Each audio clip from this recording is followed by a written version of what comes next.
My childhood sweetheart, Clara, had two childhood friends. I was one of them. The other one had just transferred to our high school. He stood before me, one foot propped casually on the empty chair that separated me from Clara, a look of entitlement on his face.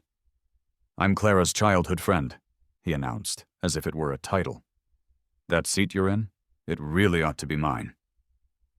I didn't look up immediately, my focus dedicated to finishing the final calculus problem on my worksheet.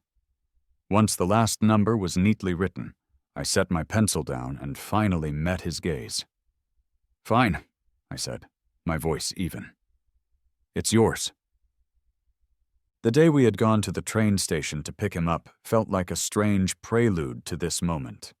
His arm was pressed against Clara's with an easy familiarity as he surveyed me, a frown creasing his brow. "Why didn't you come by yourself? Who's this guy?"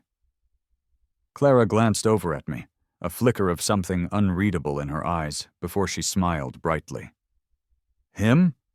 Oh, he's just my fiancé." She delivered the line with a playful laugh, a long-standing joke between our families.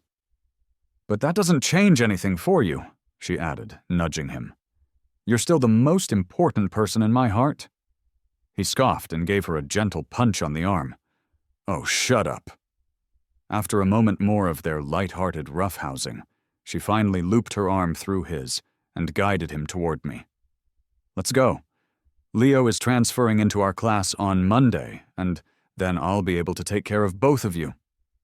She giggled to herself, a private joke that Leo seemed to understand instantly. He gave her a light shove, a wide grin spreading across his face. "Get out of here. You really want to have a guy on each arm, don't you?"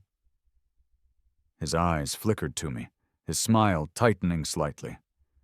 He lowered his voice, just enough for me to hear. "I guess your taste has really taken a nosedive since I've been away."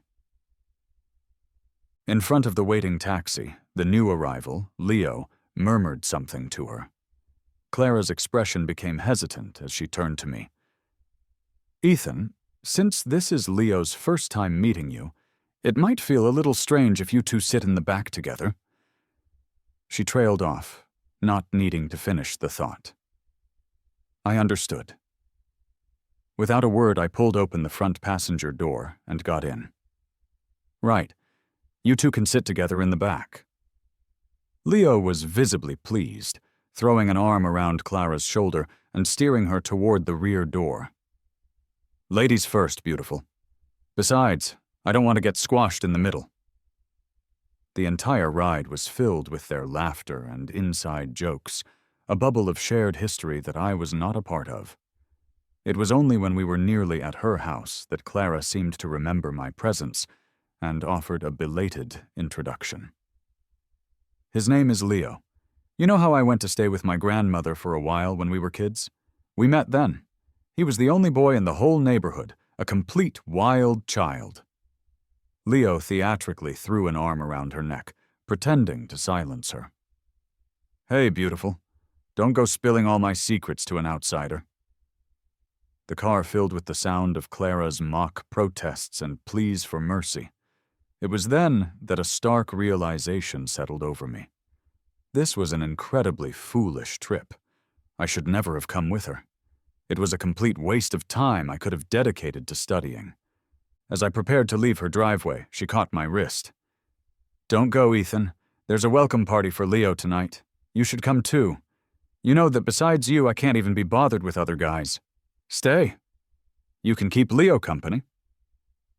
A light evening breeze rustled the leaves in the trees overhead and stirred the slightly long bangs on Leo's forehead. Against my better judgment, my resolve wavered. But as soon as everyone from our class arrived for the small get-together, it was clear my presence was unnecessary. Leo was a natural, effortlessly hitting it off with all the guys, discussing video games and sports with an easy confidence. Someone let out an admiring sigh. "Man, both of Clara's childhood friends are seriously impressive." Leo preened under the attention. "Clara's been saying it for years. I'm the most handsome guy she knows." She yelped as he playfully tugged her hair. "Ow, ow, ow!" The group around them burst into laughter. I was the only one standing on the periphery, a satellite in a foreign orbit. I understood the cue and quietly made my exit. Clara came clattering out onto the porch after me. "Ethan, I was just having fun with everyone. I didn't mean to ignore you." I kept my gaze fixed on the streetlights ahead. "It's fine. I'm just going home to work on some practice problems." She hesitated for a long moment, biting her lip. Then, she spoke tentatively. "Leo just got to Northwood, and his housing isn't completely set up yet, so he'll be staying at my place for a couple of days." I gave a calm nod. She seemed taken aback by my lack of reaction. "You're not mad?" Everyone in our class knew how close Clara and I were. Our families had even made lighthearted jokes about it over dinner. "Why don't we just have the kids get engaged someday? We can all be one big, happy family." The adults had all laughed, and Clara had looked at me with sparkling eyes. From that day forward, she was a constant presence by my side, including this trip to the station. She was the one who had pleaded with me to take a break from my relentless studying and accompany her. She had dropped hint after hint. "What if I get tricked by some other guy when you're not around to protect me? Come on, Ethan. You know I like you the most.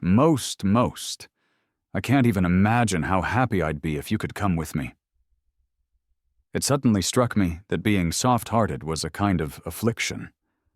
From inside the house, someone shouted Clara's name. She looked back, her expression anxious. Leo was standing in the doorway, smiling. "See? I told you. All I have to do is call her name, and Clara will come running back, no matter where she is." Someone in the background laughed loudly. "What's with the whole replacement boyfriend routine, Clara? You're really something else." A wave of laughter erupted behind me. I pushed open the front gate and walked away. I made a mental note that I had gotten 2 practice problems wrong that day. The next time I saw them, I would be sure to pay better attention to my work. On Monday, I arrived at school earlier than usual. Just as I had completed half of a practice test, Clara stormed into the classroom. She marched directly to my desk, her face a mask of fury. "Why didn't you wait for me this morning?" I was genuinely confused. "Weren't you with Leo?" Her expression faltered for a second. "It's not like 3 people can't walk to school together. We waited for you for a long time this morning before we realized you'd already left." I nodded. "My mistake." Her anger seemed to soften slightly. Before she could sit down, I added, "You guys don't have to wait for me from now on." She froze, her hand hovering over her chair. "What is that supposed to mean?" I didn't answer, lowering my head and returning my focus to the problem I was halfway through on my scratch paper. Suddenly, a gasp rippled through the classroom. "Whoa, he's so cool and handsome." By the teacher's podium at the front of the room, Leo stood in a designer t-shirt, a wide, charming grin on his face. "Hey everyone, my uniform hasn't arrived yet, so I have to wear my regular clothes for now." He offered a wink that seemed to make half the girls in the room catch their breath. Holding his head high, he walked straight toward my desk. "I'm Clara's childhood friend," he declared loudly. "This seat," he gestured to mine, "it's supposed to be mine."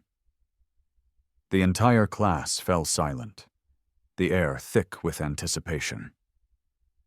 When I had finished the last stroke of my equation, I took a moment before looking up.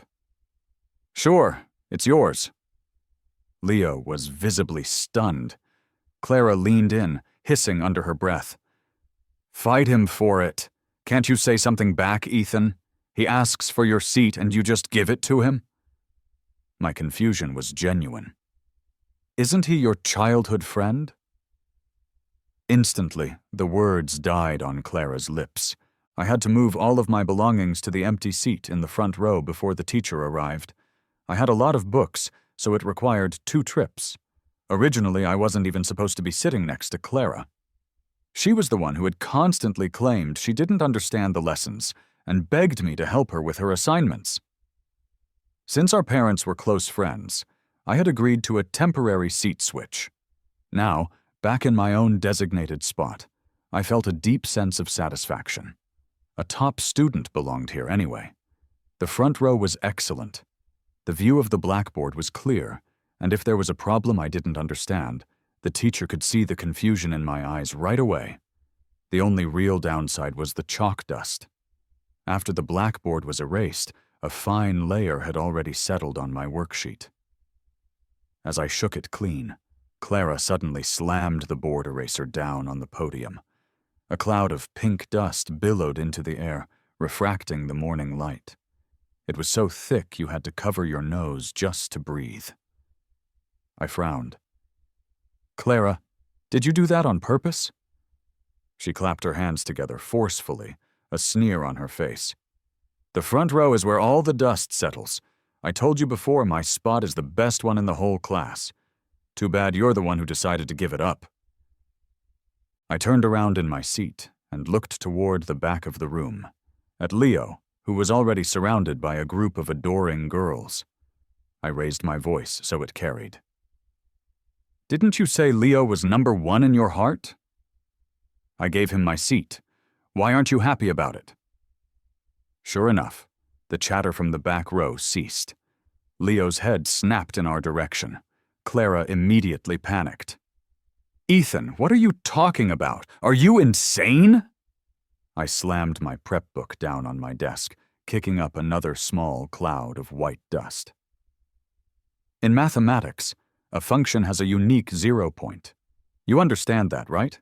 Or did you really need the two of us flanking you on either side? Leo was already walking over, his steps quickening.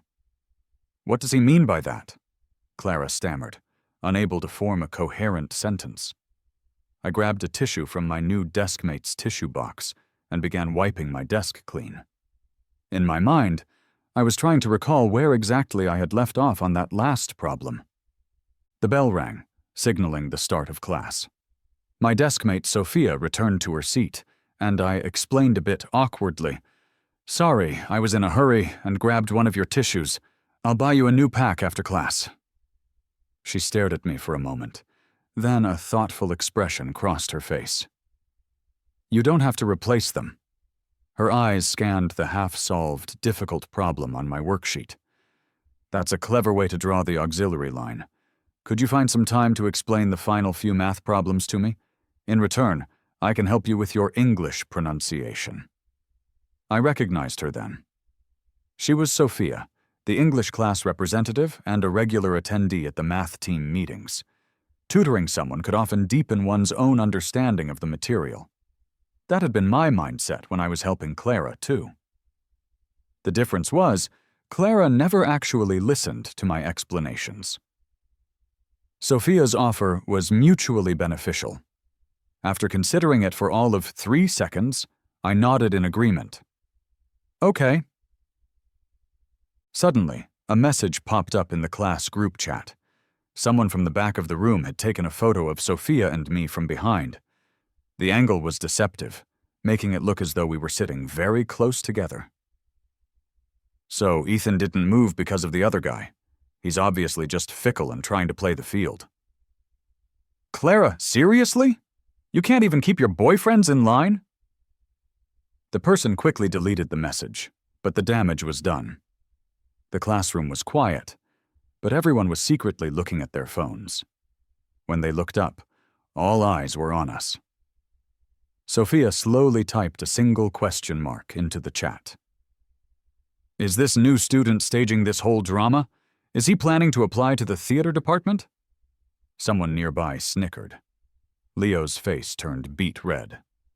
"So, class officers can just team up and bully new students?" His eyes looked a little misty, as if he had been terribly wronged. His fingers clutched the sleeve of Clara's school uniform.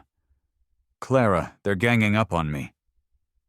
Sophia looked up from her phone and let out a soft, "This counts as bullying you?"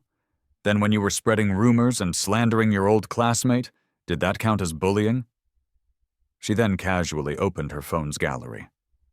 And actually, I took a screenshot. We can have our homeroom teacher help us analyze the situation. Clara frowned. Hey, Sophia, you're a girl.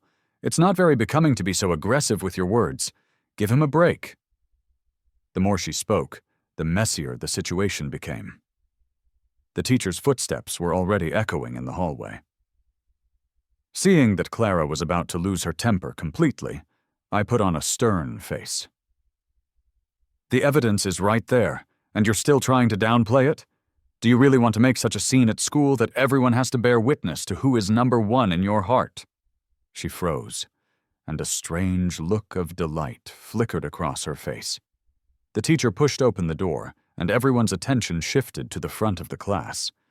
A male voice muttered from behind me. Let's be real, he's just jealous.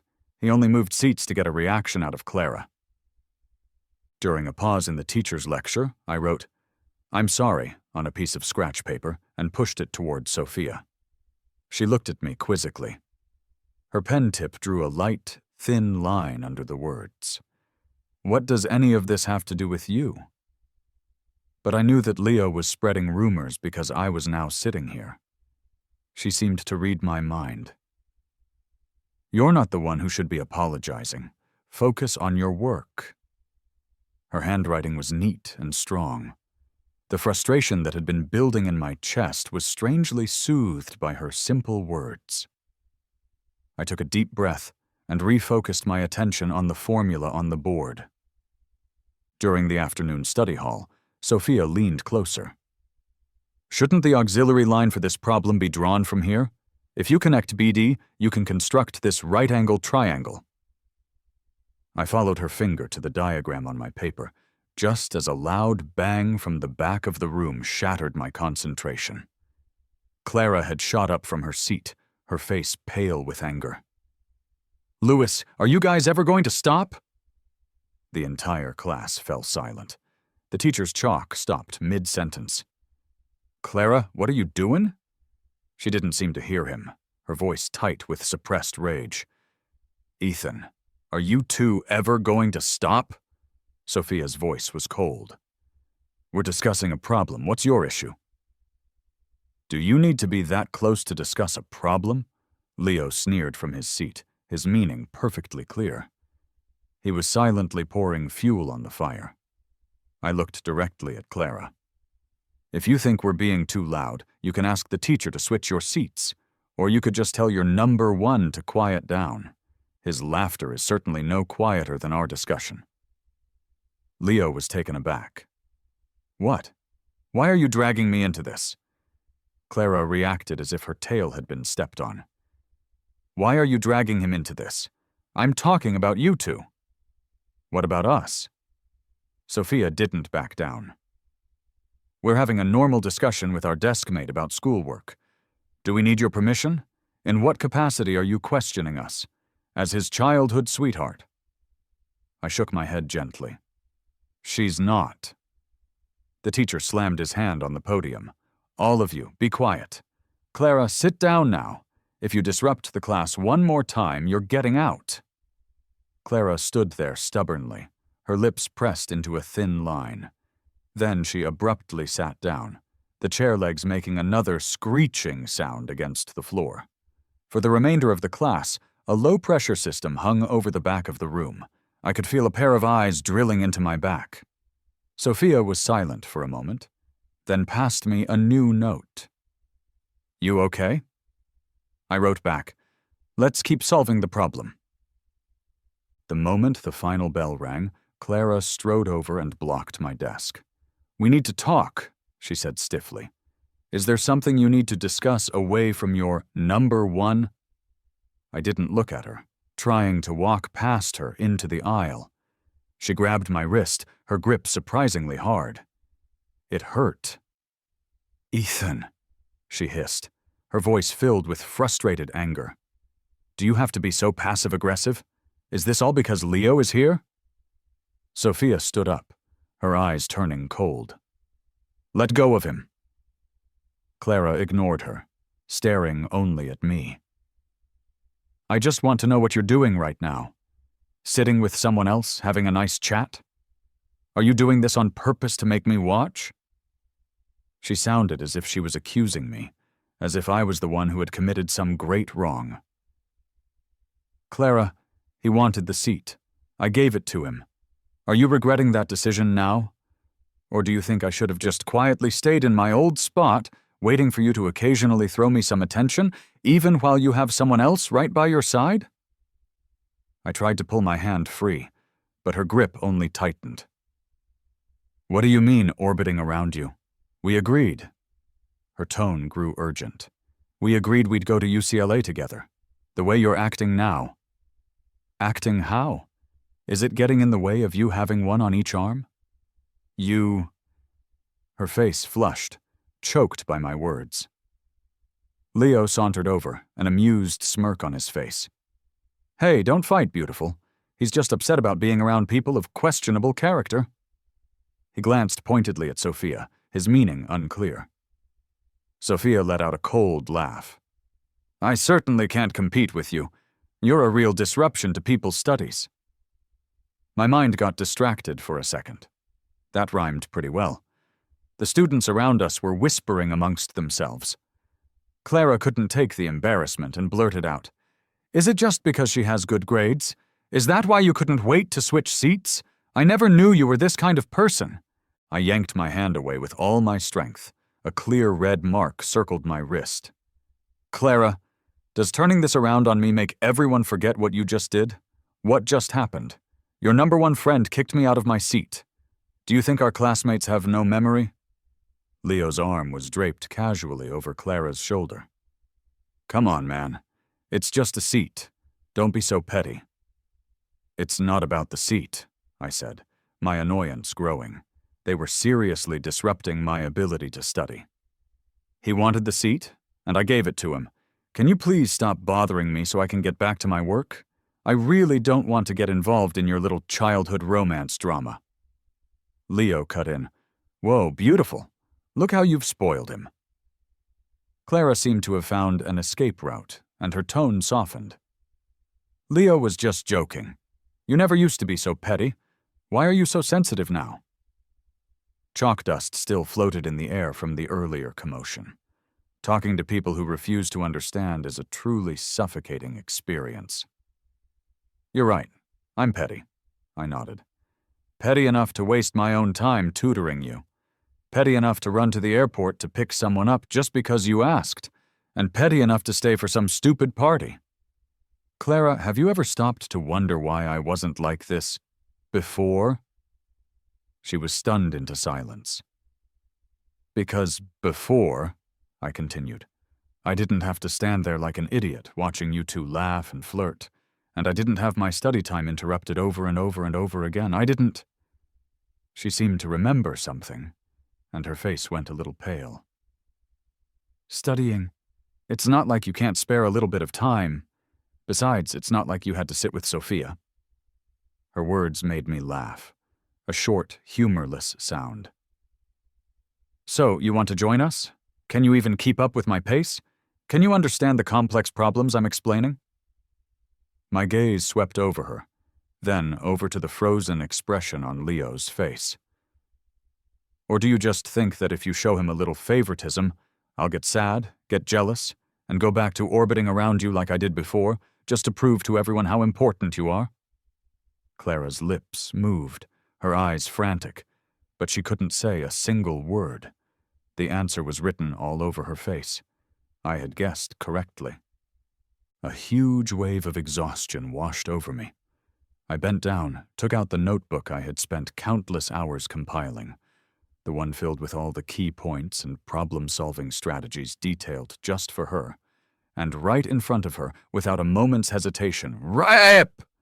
The thick notebook was torn cleanly in half. Ethan, she gasped, trying to snatch it from my hands. I ripped it again, and again, until it was nothing but a pile of scrap paper. Then, I tossed the pieces into the trash can next to my desk. Clara, I said, looking her straight in the eye, each word crystal clear. Take your number 1 and stay away from me.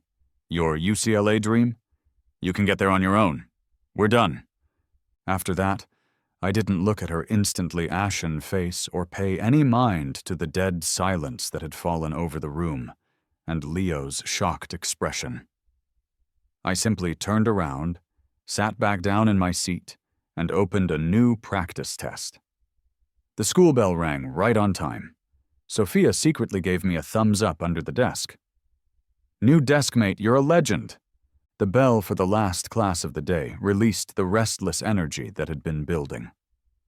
I packed my bag. Clara shuffled over, tapping lightly on the edge of my desk. "Walk home together?" The sound of my zipper closing was crisp and final. I slung my backpack over one shoulder and walked out of the classroom without looking at her. She froze for a second, then immediately grabbed her bag and followed, catching up to me in a few quick steps. "About today. I was wrong. I shouldn't have said those things to you. But Leo, that's just his personality. He's loud and thoughtless, but he doesn't mean any harm." The hallway was noisy with the sounds of students heading home. Her explanation was swallowed by the crowd, then resurfaced. "You know, he just got here, and he's not familiar with a lot of things. I just had to take extra care of him." She tried to read my expression, but my face gave nothing away. "But we're the ones who've always been together, right?" I didn't stop walking, my gaze fixed on the stream of people flowing out the main gates. She got a little anxious and reached for the strap of my backpack, but I sidestepped her neatly. "That notebook." Her breath hitched. "I'll buy you a new one tomorrow. Can you highlight the key points for me again, please? This time I promise I'll listen. I'll follow along with whatever you're teaching." "No need," I said calmly. "Have Leo do it for you. He grew up with you. He should understand you better." Her face went pale. "That's not what I meant. The whole first and second place thing, that was just a joke to humor him. Why are you taking it so seriously?" "I'm not taking it seriously." I finally stopped walking and looked at her. "Clara, when I say we're done, we're done. The notebook is done, the tutoring is done, and walking to and from school together is done." She looked as if she had been nailed to the spot, her face turning shades of pale and green. Is it because of the seat? Or because of Leo? She seemed unable to comprehend the situation, her voice tinged with a hurt bitterness. "I told you he was coming before he even arrived. It was just a seat. Is it really that big of a deal? I'll go talk to Leo, tell him to give it back to you, okay?" She tried to soften her voice, adding a hint of nostalgia. "Don't you remember? Back when we started high school, they were changing seats in class, and I was the one who begged the teacher to put us together. I promised your mom I'd take care of you at school, make sure you could study in peace and that no one would bother you. You heard me say it?" Her eyes were locked on mine. "We agreed. I have to look out for you." "Clara?" I looked straight at her, clearly seeing the panic rising in her eyes. "The person who's disrupting my studies, wasting my time, and right now standing in my way and keeping me from going home to do my work? Who is that exactly?" Her smile froze on her face. Behind her, the sound of Leo's running footsteps approached. "Clara, why are you running so fast?" Clara instinctively stopped in her tracks, her attention diverted. I didn't look at her again and turned toward the school gate. She snapped back to reality and chased after me again. This time she didn't mention the notebook or the tutoring, just followed silently, half a step behind me. The atmosphere was stiff and uncomfortable. We were almost home. She finally threw caution to the wind and blocked my path once more. "That notebook. You put so much effort into it. I'll go buy a brand new one tomorrow. Can you just mark it up for me one more time? Please? Like that time in freshman year when I bombed my physics test. You helped me just like that." Hope ignited in her eyes. Your mom even said back then that it takes a dumb student like me to force you to explain things more clearly, that it was good for you too. We were helping each other, weren't we? She brought up the old joke between our parents. The night air was a bit chilly, making everything feel exceptionally clear.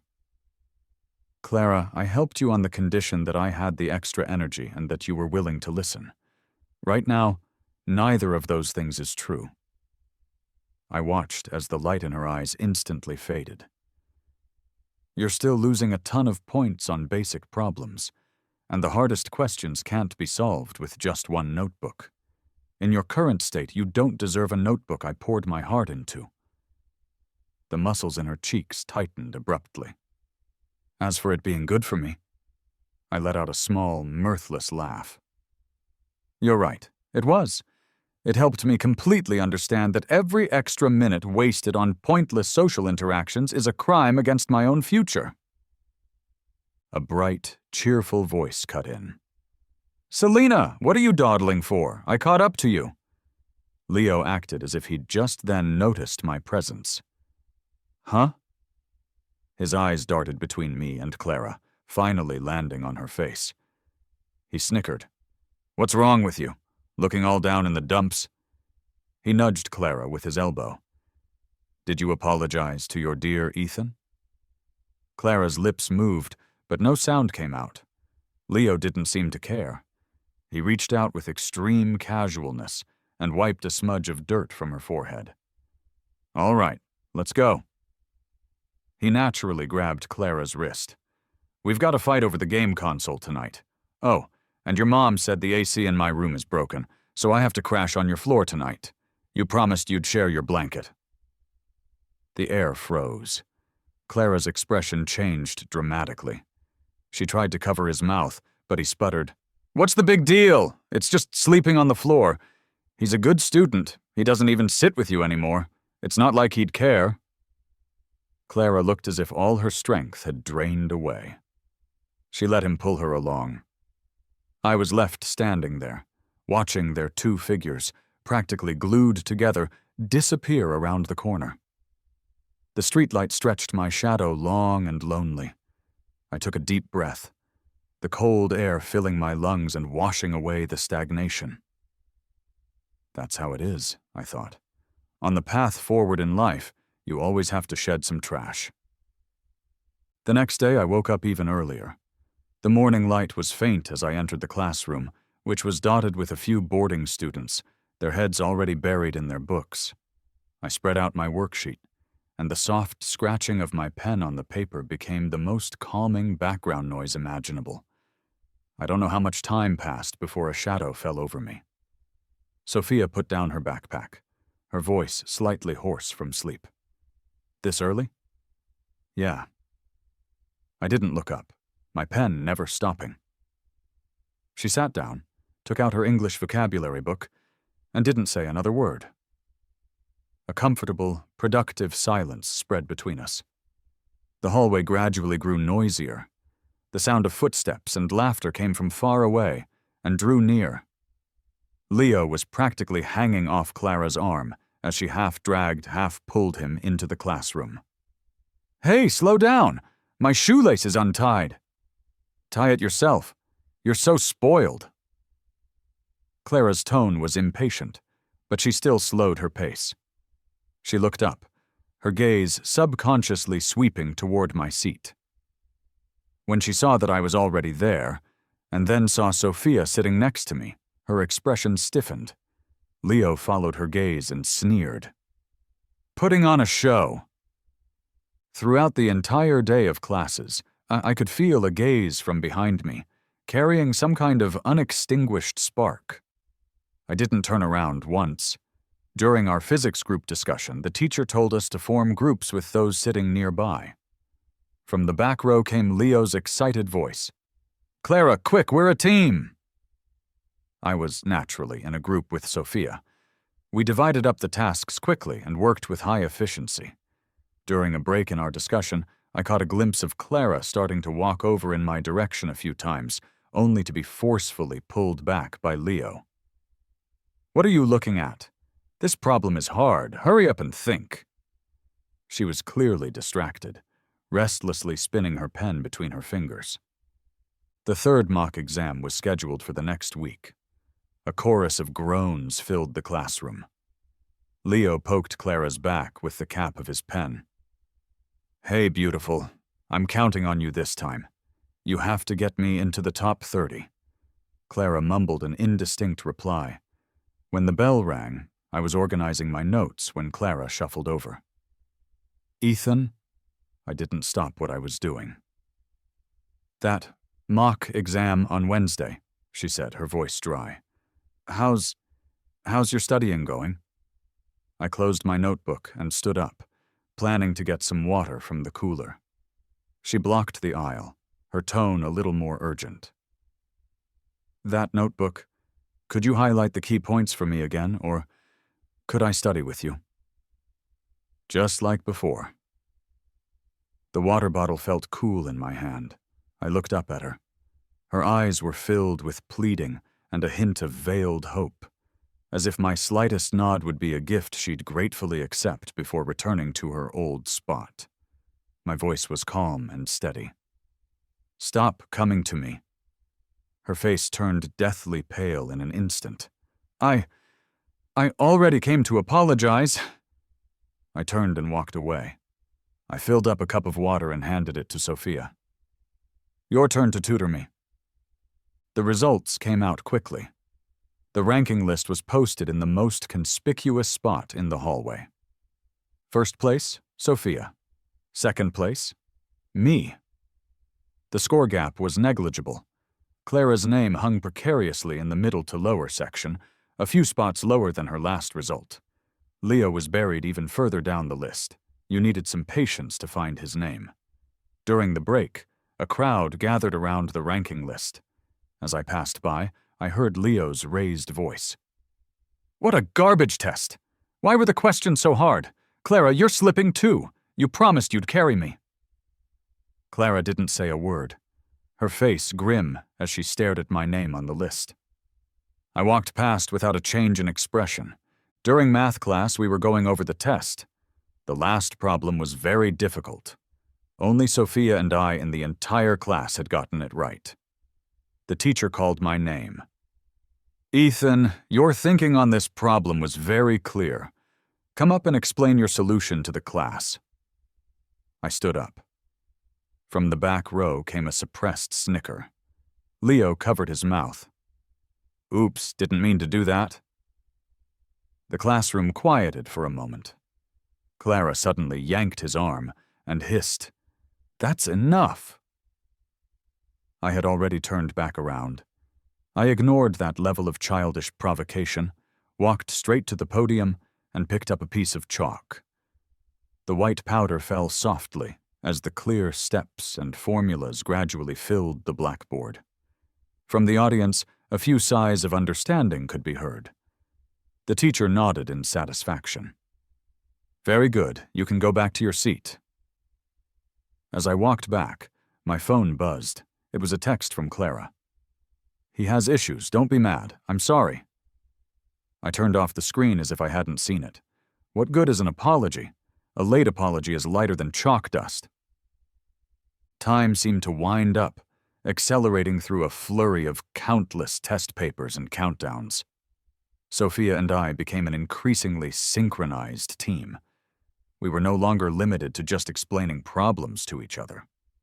We started quizzing each other on classical literature, asking pointed questions about English essays, and using the briefest possible terms to communicate our complex problem-solving strategies. The efficiency was astounding.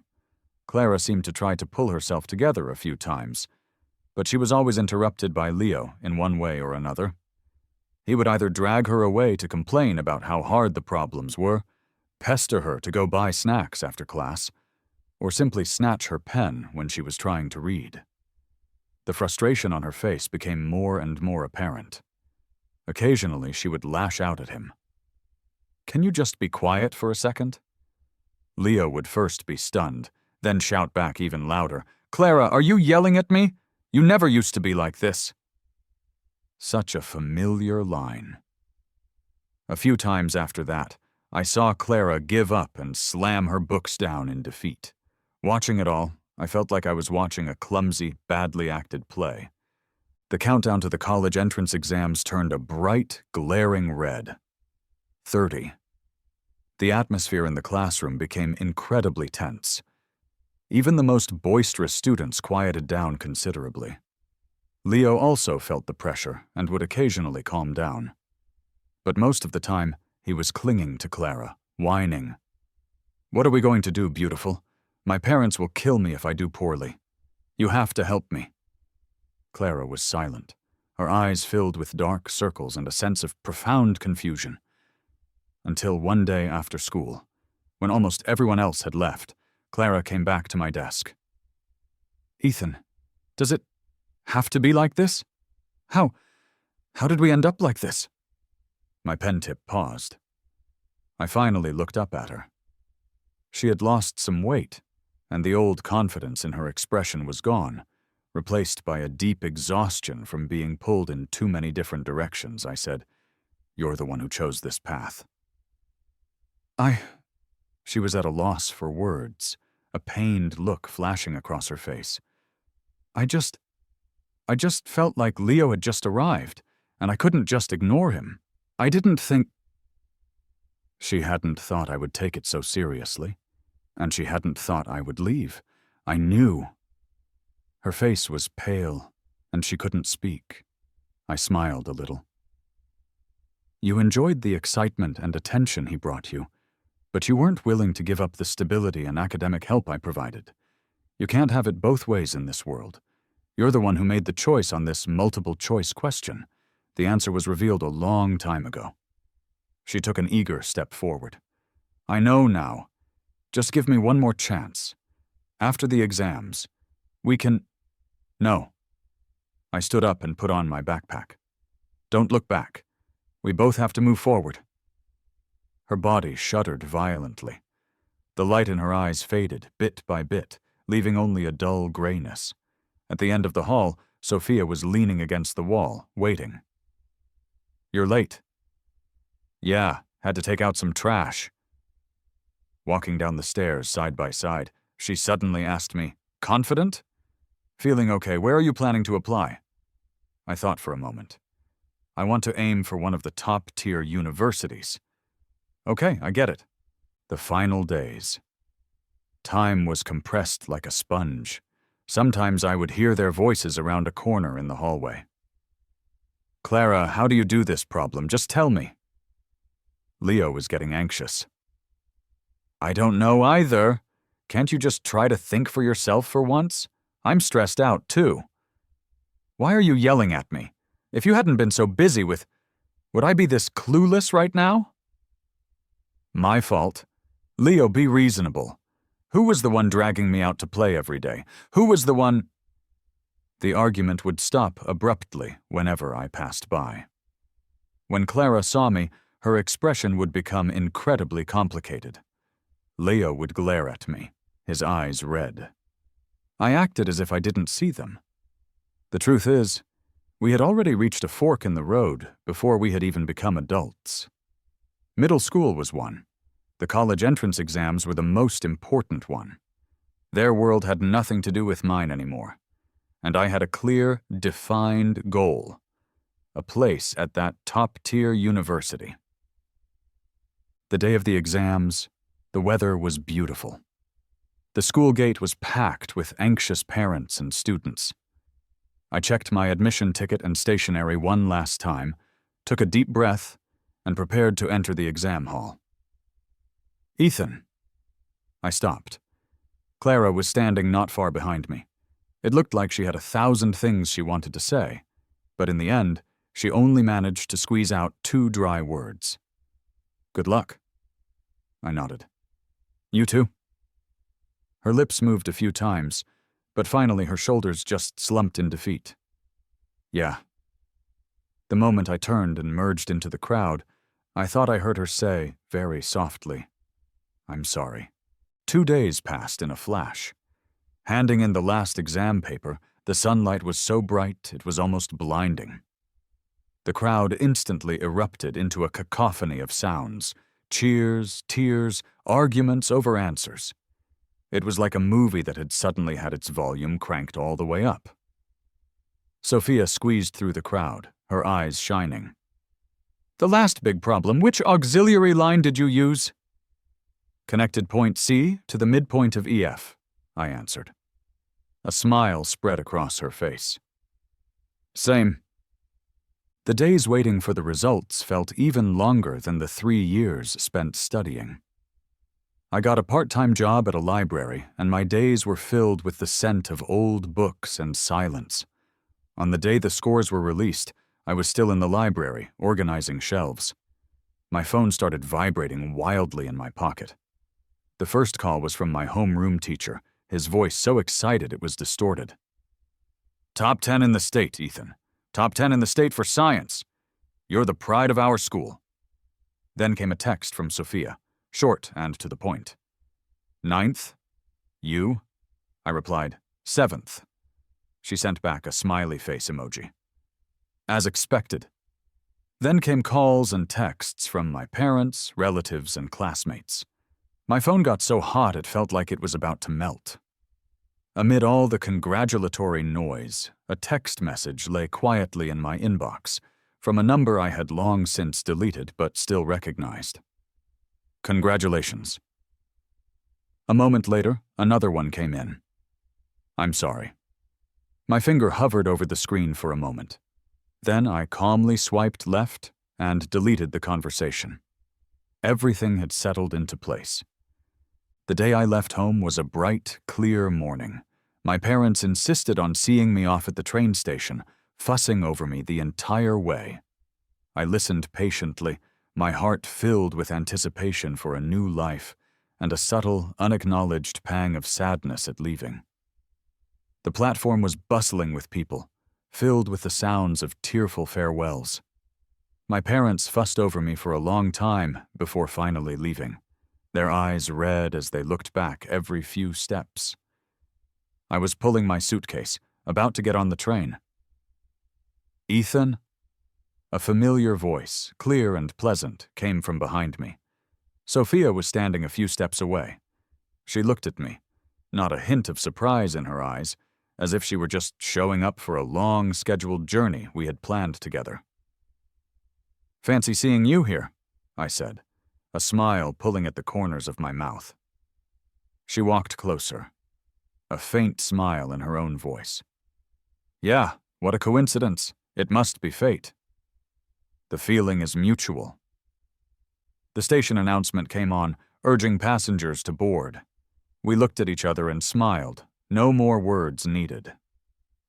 She glanced at my slightly heavy suitcase and said with a laugh, "Let's go, new classmate." Okay. I heard later that Clara and Leo both ended up at ordinary state schools. Their universities were far apart, and it seemed they didn't get to continue their #1 story as someone might have wished. Not long into their freshman year, whatever lukewarm feelings born of dependence and habit had fizzled out, worn down by distance and reality. Sunlight streamed down through the huge glass dome of the station. It stretched our shadows long, making them merge together, pointing toward the future. The train roared as it pulled away from the platform, the familiar city scenery flying backward outside the window. A new chapter was slowly beginning.